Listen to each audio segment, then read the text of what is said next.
ఓం నమ శివాయ అందరికీ. ఎగ్జిబిషన్కి పోయినప్పుడు నైటీలు తీసుకున్నాను అన్నాను కదా, ఆ నైటీలు ఈరోజు చూపిస్తాను.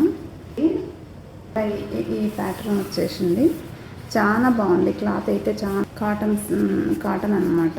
ఎండలకి మనం కాటన్ తప్ప వేరే వేసుకోలేము మన కర్నూలు సైడ్ అంతా, ఎందుకంటే ఎప్పుడు ఎండలే ఉంటాయి మనకి. అన్నీ ఒకటే టైప్ ఎందుకని చెప్పేసి ముందర దీనికి మోడల్ ఇలా వచ్చింది. నెక్కులన్నీ వేరేవి తీసుకున్నాను, కలర్స్ వేరేవి తీసుకున్నాను. రాయల్ బ్లూ కలర్ లాంటి కలర్ అన్నమాట. బ్లాక్ నెక్ ఎంత బాగుంది కదా. బ్లూ కలర్లో ఈ యాష్ కలర్ లాంటి కలరు చాలా బాగా నచ్చింది నాకు. ఇది రెండు సేమ్ ఇట్లా ఈ ప్యాటర్న్లో రెండు తీసుకున్నాను, ఇది ఒకటి ఇంకొకటి. ఇది నాకు ఈ డిజైన్ నచ్చింది బాగా, అందుకని ఈ ప్యాటర్న్లో ఈ రెండు తీసుకున్నాను. క్లాత్ చాలా బాగుంది. ఒక్కొక్కటి 300 పడింది. మళ్ళీ ఒక మంచి వీడియోతో కలుస్తాను. బాయ్.